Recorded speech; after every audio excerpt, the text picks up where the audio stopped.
Yeah, okay, good morning, afternoon, and evening. It's the guy you should believe in. Dropping heat like every season. Underdog like Willie Beeman. Classic like Dom. Hi, guys. Like what's up? Shut up. You shut up. All right. I just hate formality. Yeah, I don't like you. So, we're in agreement. Episode 2. Trav's one with the Manning jersey in the back. Zane's one with what is this? Only Up in the back. Only Up. And gotta stick with the trends. And then I'm the one talking, obviously, Devin. Let's jump in. First question, our opening question today. So I'm gonna put $10 million in your hand right now, but here's the catch. All right. There's a snail chasing you for the rest of your life, and if it touches you, you die a terrible death. Now, here are the rules. The snail cannot be killed. It knows your location at all times, and its only purpose is to find you and touch you. Does it have, what's its base level of intelligence? Zane, we don't know. These are the rules. It knows where you are. That's all you need to know. But it knows where you are. It can't think. It just goes towards you. Yes. That's its entire purpose of being. Okay. Are you taking the money, taking the 10 mil or not? Yeah, because then I'm just going to go to Hawaii, right? Okay. So how is the snail going to, the snail's going to, can it be killed? It can be killed, right? No, it says, did you listen? Do you have ears or no? No. Okay. But if I'm on Hawaii, it doesn't have any way of actually getting to me, right? Because what if it gets on a ship though? It hops on a ship. And it doesn't it can get to you. It doesn't have intelligence. We just went over that. It doesn't have any intelligence. No, listen to the rules. I'm going to read them again. All right. Ready? Yeah. The snail cannot be killed. It knows your location at all times, and its only purpose is to find you. It's going to do anything and everything to get to you. So it does have it is smart though. It has it can track you. It can track you. Okay, so now we're changing the rules. It's the rules. You said it right there. Those are the rules, Zane. Okay, so it can think. Yes, its only purpose is to find you. It can try and hop on a plane, right? It could. Are you taking the money or not? Yes. You're taking it. You're gonna spend your life on the run from a snail, bro. A boat and a plane, right? Huh? First of all, they have to get to where the ferry or the boat would take off, and then it's a snail, so it would have to sit there on the edge of where the boat docks, and it could only be a ferry where cars drive on because then there's no gap, right? Because regular boats there's a gap and it can't jump. Right. Okay. And then if they try an airplane, then they would have to go to a gate, go through that, and then just hopefully be there when there is a plane boarding. Look. And if they miss that, then they have to wait. And So you're taking the money? Yes. Trevor, you taking the money? I think I am, because here's the thing. It doesn't say anything that you can't try to track it, right? There's no rule with that. Right. There's nothing. I'll take $1 million and spend it on something to where I can track it and know where it's at. Because then if I'm how are you gonna find it? You can't sleep though. That's the thing. You have 8 hours a day where it's catching up. It is a snail, but it's slow. So if I'm imagine this. Imagine I fly to Kentucky and I'm chilling there, and then it's on its way to Kentucky and it makes it to Indiana or something. And then I fly back home or whatever. How are you going to find this snail? I'm paying somebody $1 million to find a snail within the world. Find a snail that is moving towards your direction. Who knows? Okay, what if one day it gets real close to me and they're like, "That's the one. I guarantee that's the one. Look at him." And he looks all mad. So you're letting it catch up with you. So you're letting it catch up with you one day, and then you're taking the guy. You're paying the guy $1 million, and you're saying, find a way to either track this thing or follow it, and let me know when it's within 50-mile proximity, something like that. Okay, so you get within range to where you could see the snail right there, and then you're like, "This is the snail trying to kill me," and then you run away. I don't think you can kill it. Isn't that a rule? You can't kill it? No, you can't. It cannot be killed. It's immortal. Put a paper cup over it, and then it's done for the rest of its life. It's true. That's actually a good idea. I'll do that then. I'll let it get. I'll let it get real close. I'll stay in the middle of just an open area where it's nothing. I'll put a huge tablecloth. For 8 years, he's going to live in a giant gymnasium where Yes. nobody Yes. comes in or out, and he's just gonna Yes. wait until there's a snail within the gymnasium, then he's home free. And I'm not telling anybody that I'm doing it. So then, like, you guys don't pull up and prank me with a fake snail. That's a good idea, actually. I didn't think about it that way. That would be a You could great just prank. trap the snail because you don't have to, as long as it doesn't touch you and you trap the snail. I might even go as far as to keep it in my house, like keep that, like lock it up in some sort of like aquarium dealio, and Like a just keep it in safe, my like a house. safe. Right. And Just just put it in be, safe. be able to look at him and be like, you're never And gonna then get me. yeah, and then like once all the money's gone and you're like getting evicted, you can look at the snail and then contemplate whether or not you're gonna touch it or not. Yeah. Yes. Yeah. But But no, it's I a don't terrible death though. You die that could be the move though. If you're just like Zane, for you, you're very like self-destructive. So you could blow the 10 mil and then just when you're ready to go, just die, you know? Yeah. Or well, like I think he would have to the snail would have to spawn incredibly close to you at the beginning for there to be like a chance of it killing you, or you would have to somehow fly to its location. Because like let's say you're asleep for 8 hours and then the snail is you're just in a regular house asleep for 8 hours and the snail is at your front door. The snail's not going to reach you within 8 hours. I'm gonna look up how fast, like how many feet. Yeah, I wonder how fast they're snail traveling. cover in 30 seconds. I just want to see. Let's see, how far can a snail travel in a day? Okay. Also, they travel about 1 meter an hour, so about 3 feet an hour. Oh, we're good, bro. Yeah, That's we're what I'm chilling. I'm saying. taking the money. I'm Give me taking the the money. money. I'm taking the Give me the money. I'm money. taking the money. That's what I'm taking saying is that like it would have to be he would have to like spawn incredibly close to you. And then you have $10 million. If you're just gonna sit in the same place with $10 million, then like you're at risk. But I'd imagine you'd be traveling. So the only problem would be if you travel, you somehow get so unlucky throughout the world, you travel to like where it's right next to you. Yeah, I might just capture it, bury it, like a dirty little secret. Bury it somewhere in the woods. Again, how are you going to find it? The gymnasium strat? That's the way. Yeah. Like I'm waiting until. Yeah, that's true. That's the hard thing. I don't know. You don't know where Russia, it spawns. And it could take him. He moves 3 feet an hour. Right. Yeah. You have no idea. It could take him like 10 years to get to you. You're gonna stay in a gymnasium for 10 years. That's true. I think I'm definitely keeping an eye out for like for the first at least like year. I might stay not put, but like I'm gonna stay in a general vicinity, like maybe like go about daily life, but not go anywhere for like a year. See if like I see a snail kind of like following me, or I find a snail in the house. And if I don't, then I think I'm gonna just go about my life. And then, if it catches up with me, well, then we cross that bridge when we get there. But I'm taking the money too. So all three of us are taking the money. Yeah, I'm taking it. That's the important thing. Yeah. Just live in like a high rise, but the only way to get to your floor is by taking the stairs. There's no elevator that gets there. And then you're golden, because then if the snail's close to you, you're going to see it on the stairs every single time you go down and go up. But then you never have to worry about dying in your sleep, because it has to travel like 50 stories up of stairs. Okay. All right. So we're going then to you're keep safe. going. We're going to keep moving. So our first topic is you're starting an NFL franchise and you can pick between Lamar Jackson or Josh Allen as your quarterback to start your franchise with. Now I'm going to set out a couple rules for this.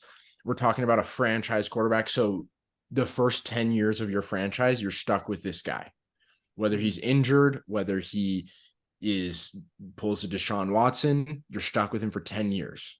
Okay. Are you taking Lamar? Or are you taking Josh Allen? I'll let whoever wants to go first start. Lamar Jackson. Okay. Why? And the reason why is because Josh Allen and Lamar Jackson, when it comes to throwing the ball, they're really close together in skill level. There's not like Josh Allen so much better of a I disagree passer. with that. It's not though. They're No. very similar. Okay, Josh so- Allen slightly edges him out, but then you have somebody who's an incredible runner versus somebody who's very average. No, okay, let's do this. You're unlucky. All right.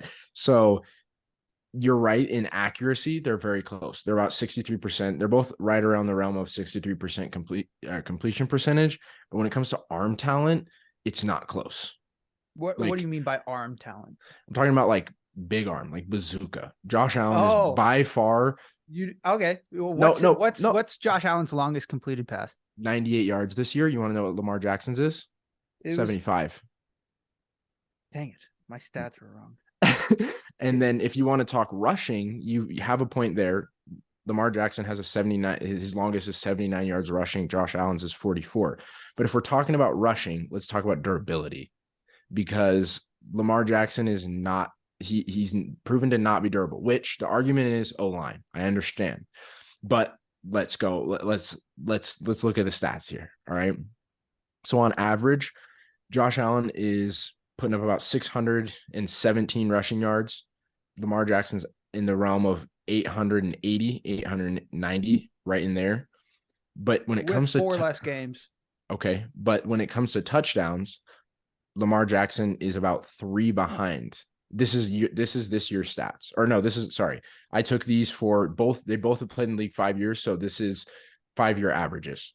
So Lamar Jackson is right at about 5 touchdowns, rushing touchdowns a year, whereas Josh Allen is about 7.6, almost 7.5. And then, but the big difference is here. You're getting about 40 less rushing attempts from Josh Jackson, 110 to 145. Josh Allen. Josh Allen, you're getting 110 to Lamar, 145. And then the yards per is a half a yard off. So with Lamar, you're getting 6 yards per. Josh Allen, you're getting about 5.5. And so the disparity when it comes to durability, Lamar Jackson, granted, is running more, but I would argue Josh Allen's taking the bigger hits. So, okay. And there's not much of a difference. So- Josh so Allen's you're running saying less, that scoring he's- more. So you're saying that the question was durability and Lamar is not going to be durable, but then you just said that Josh Allen is taking the bigger hits. I know. I'm saying that's what I'm saying. But the average, but Josh Allen's name sucks. Josh Allen, he's played 90% of his games. He's playing 90% of his games, whereas Lamar has played about 82. And despite taking the bigger hits, he's still played more games. He's also rushing less, scoring more, and averaging almost the same per rushing attempt. All right. Last season, he doubled Lamar Jackson in interceptions. He had 14 and Lamar only had 7. Wow. You're just moving off the durability that quick, huh? It doesn't, because it's a non-effective issue for me. All right. When I start a franchise, I'm going to protect my guy. Okay. Well, if you want to talk interceptions, let's talk about this. So I figured you were going to go to interceptions. All right. And this is Josh Allen's downfall. Okay. But there was an argument last year that since Dayball left, he's gotten worse. But when you look at the stats from 21 and 22, there's almost no difference. But Josh Allen's multi-interception games, 3 of the 5. So this is coming from this year. So he had 5 multi-interception games. And so he had 5 multi-interception games. Of those 5, he had 3 multi-touchdown games. And of those 3 of the 5 that he threw multiple touchdowns, he won 3 of those games. He ended up still winning 3 of those games. For Lamar Jackson, granted, he's only had 1 multi-interception game, but he threw only 1, or it was 2 games this year that he had multiple touchdowns in a game. So I'm for having me, such a hard time following the things that you're saying. okay, basically, I'll simply Josh Allen is Josh Allen making still wins when he throws interceptions. He's even if he throws multiple interceptions, he's still giving you a chance to win games. The majority of the time, 3 out of 5 times, he's still going to win the game and throw multiple touchdowns to make up for his multiple interceptions. So for me, I'm taking Josh Allen because even if he's going to make those mistakes, he's going to put it on the line. He's going to come back and most of the time still win you the game. I'd rather have the guy who's going to take the chance than someone who's not. Okay. Well, what's the so when they're both on the field, what's the rating for like their team winning? Do we know that or not? Win percentage? Yeah. What's the win I percentage? didn't when we're on include the it field? because I don't like making winning a quarterback stat, but I can You look. just but did. You just said that his interceptions don't matter because he wins at the end of the day. 3 out of 5 times when he throws an interception, they don't matter because he wins. But I'm saying in the totality, like if we're just talking about on field in general, to me that directly correlates because if he's throwing interceptions, he's making the team worse, but he's making up for it by throwing multiple touchdowns. Thus, it matters because he's making a mistake, yet he's making up for it. But if we're talking in general, just winning in general when they're both on the field, then I don't like making winning a quarterback stat. Well, it's the quarterback's directly responsible for the team's success. Yeah, but you also have another side of the ball, and like so that's also going down to what you said about the interceptions. How do we know that the defense didn't just shut out the team that he was playing in the second half, and that the other team just didn't score in the second half, and then it was just like he had like 13 attempts to make another touchdown. Well, that's what I'm saying. He had. Even though he threw multiple interceptions, in 5 of his games where he threw multiple interceptions, 3 of those he threw multiple touchdowns. So it's yes, maybe the defense is playing better, but also he's making up for his mistakes. He's at least even, if not plus. Okay, here's what I think. I think when it gets down to the nitty gritty, this is a 30 seconds left scenario, right? You were on the 50. All right. I'm taking Josh Allen 100%. Oh, you're taking, okay. On the 50? On the 50, both of them can get it into the end zone. Okay.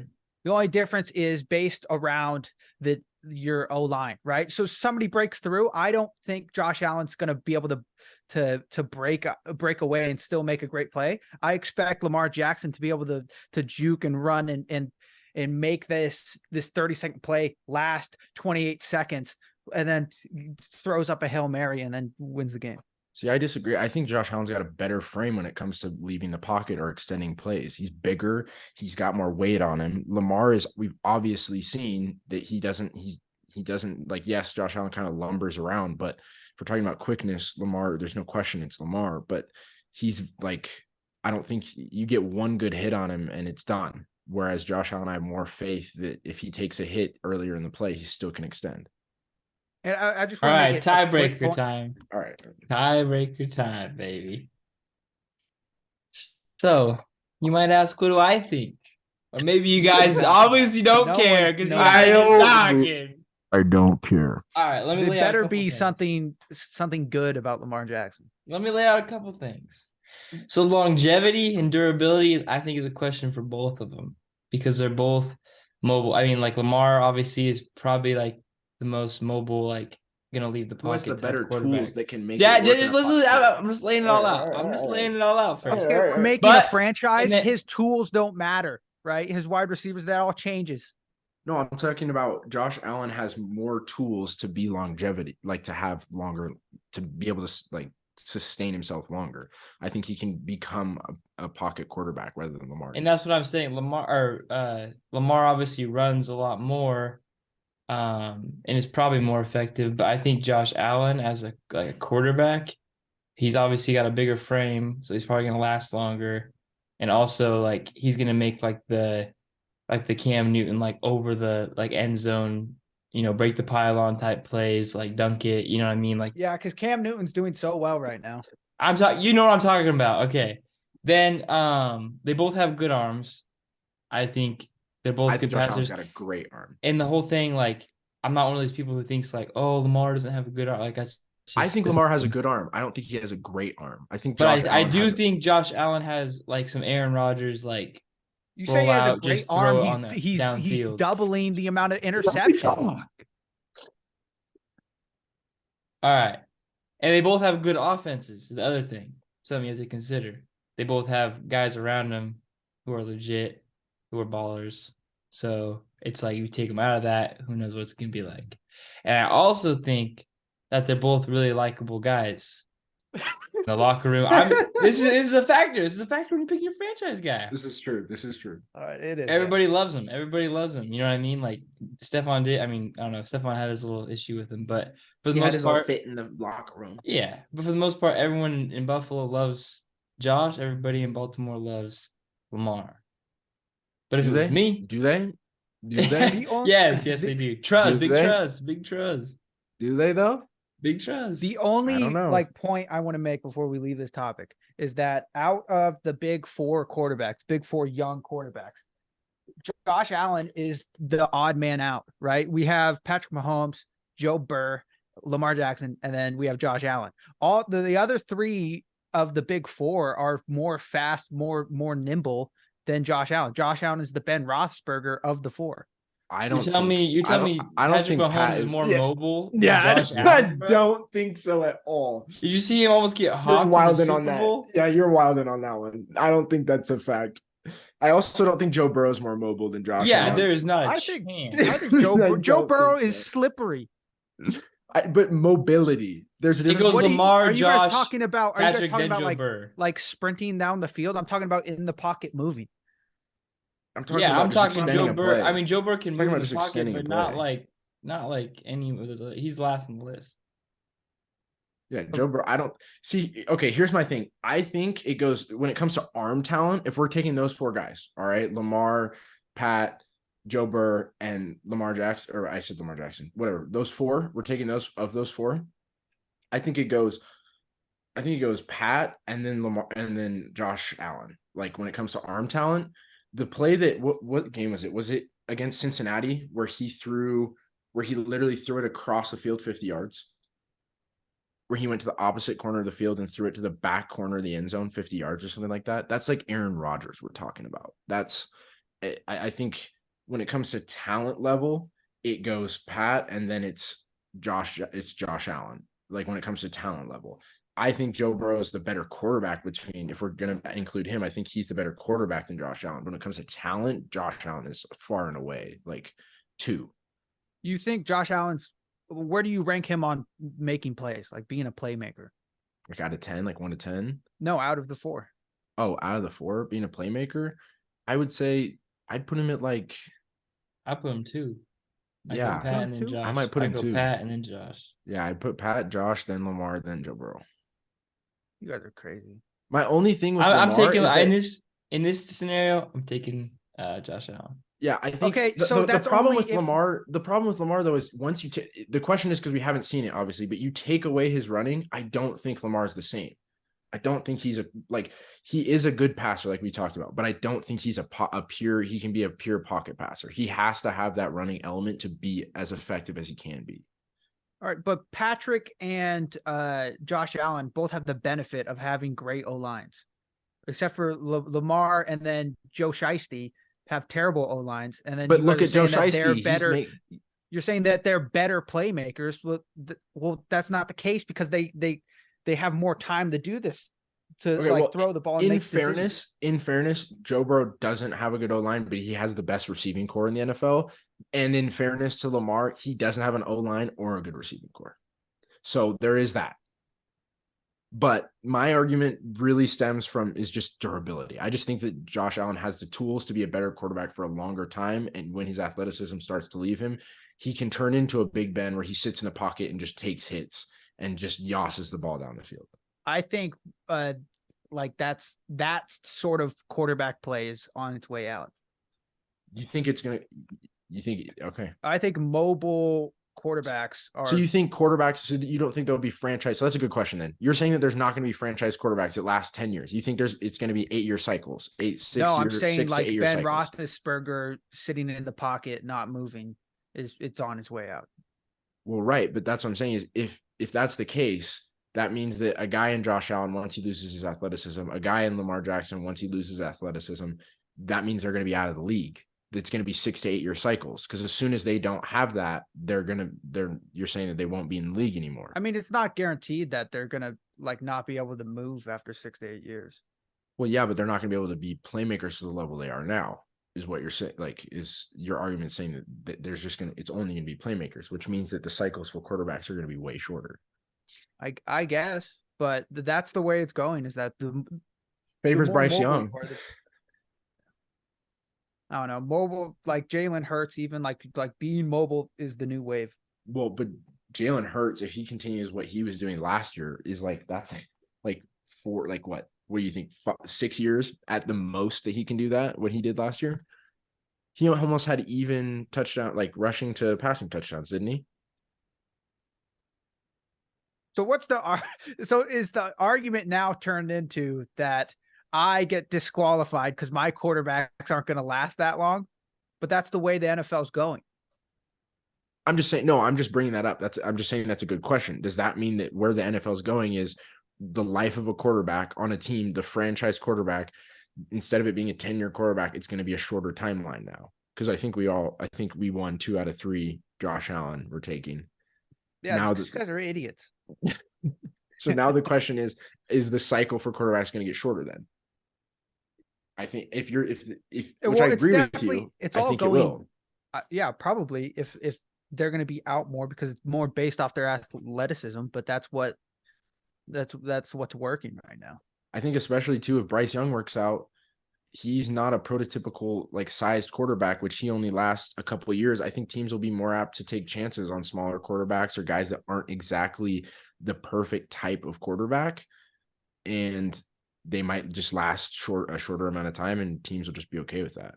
Yeah. I mean, look at the guy from Alabama who's on the New England Patriots. That's one. Wait. Oh, you're talking about Mac Jones. Mac Jones, yeah. Pocket passer, not mobile at all. What happened? Like, okay, but you can't do that to him. He's got a special teams coordinator and a defensive coordinator running his offense. No one expected anything from Mac this year. All right, Trev, thoughts? Josh Allen. Good. All right, next. So NASCAR held this past week their first their first race in the streets of Chicago, which is very Formula One of them. Everybody knows what NASCAR is. Is there more than left turns? Yeah, is there more than left turns? So it's an actual, it was like basically an F1 sort of race, which but with NASCARs.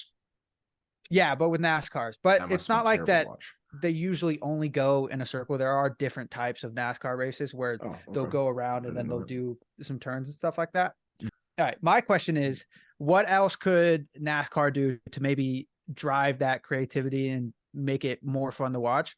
Because unless you're like just some dude slamming beers at like a NASCAR tourney, there's no reason for like a casual person to get interested into it.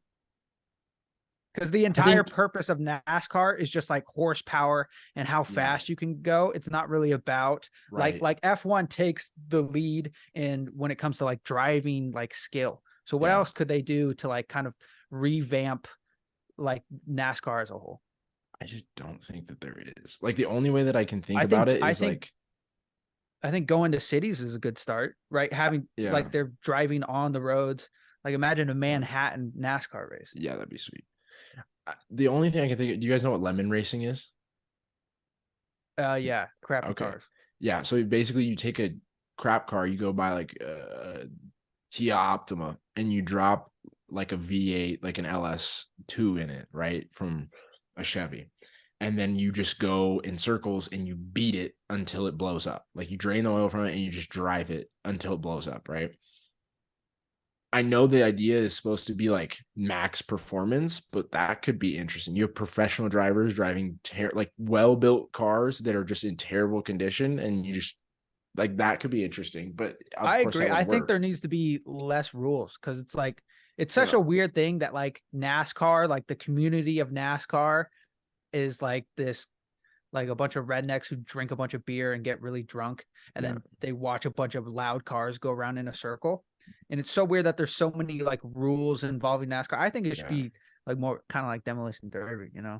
Yeah, I think that would be good because like you already have F1 for that, right? You have F1 for the ton of rules. But if you take some of the rules off, then you can open it up to like some of these ridiculous, like the crate motor that GM put out. That's the 1,000 horsepower crate motor. Imagine if you built that motor actually and you put it in a car. Like that'd be ridiculous. If you stripped away the rules and you just had it be simply build the best thing you can build the most powerful thing you can build, the most loud thing you can build, bring it and race it. Like, just take It's it also got to back. be durable because we're gonna be a little. I mean, it doesn't snappy. have to. It doesn't have Yeah, to. If I we mean, it blow doesn't everyone have else to. up, if you blow everyone else Honestly, up, they should go like a WWE route. They should have like interviews where like they're calling out each other because yeah, like there's already fights in NASCAR.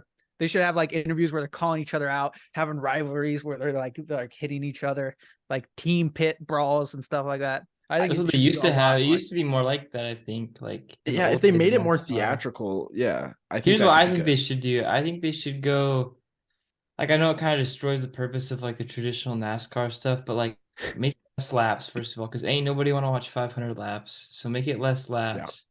And then Mhm. also I think they should do like they have like teams, kind of like there's certain like people have like the same owners or whatever. But I think they should do like basically like tag teams where they have like one car does like the first, like say it's like 25 or Ooh, 24 yeah. laps. Yeah. One car does like 12. Then after that 12, they like everybody goes in pits and switches, and then your second racer takes over.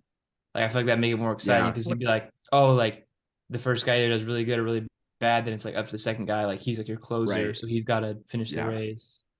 Yeah, that would add a different, because then you kind of have positioning and you have guys that are better at the end of Mhm. races. You can have guys that are better at front running. You have guys that are better at like passing and doing that kind of thing. That would be interesting. Yeah, and you could like I sub think at just like certain randomizing, times. the sport is just would make it so much more interesting. Yeah. And make it a little more like, I know it's like weird to say, but like faster paced, like just like something that's like a little different. Like because like I mean obviously Less change left the track. turns. Well, I mean I think you could even leave the track, but like just like change up like the format a little bit of like how it's done and. But I do, yeah, I do agree that going to the streets of Chicago or whatever or a city is a good start. I think that's a good start. I don't think it's going to be enough to pull, but because like one of the main skills in NASCAR is the driver's durability, being in this hot car and taking the amount of G's that they do. Yeah. Which I just find that ridiculous that has to be a skill to just like so like a skill of a NASCAR driver is to be mentally tough enough to drive in a circle for 500 laps. Well, I mean, but think about it this way though. There are people who are in the car for like an hour and they throw up. So like you kind of, I understand it to a degree. But like at that being like a very important skill in what makes a great NASCAR driver, I think is, I think it's silly. Or we could just make it eradicate them and just put them in F1. Just put some of the NASCAR drivers in F1 and see what happens. You know that they had a NASCAR car driving an F1 like circuit. It was Le Mans, yeah. It was the 24 hours at Le Mans, yeah. And it was disgusting looking. That Camaro was crazy. I really hope we did a bunch of NASCAR people just be like, you leave us alone. You leave this sport alone. All right, Trav, yours. We don't got time for it, and you kind of already talked about it in the short, so we can just kind of scrap it. Well, but I mean, what is the process? Like, what does that look like? Like, what is, to me, if Dame does go to Miami, right? What does the team look like? There's not much left, right? If you're giving up Tyler Hero and Duncan Robinson, Max Strus is out of there, Victor Oladipo's on the Thunder. It's a great team, and I think it'll do good in the East, and I think they could be a top 4 seed and could make a push, but you got to have those other guys to fill in the spots. Like, I just don't know where they get those guys that fill in the spots outside of the big 3. I think the big 3 is fantastic. I just don't know. Mm-hmm. Like, you have one of those guys go down for a game during a series. Like, Bam gets hurt in a series, you're toast. You're toast. Like, he goes down for one game. Let's say that he's hurt at the end of the first round and they go into the second round and he's gone for games 1 and 2. You go down 2-0. I don't trust that team to come back. Well, but you know what I mean? Like, I just don't see a world. I don't know where they fill it out.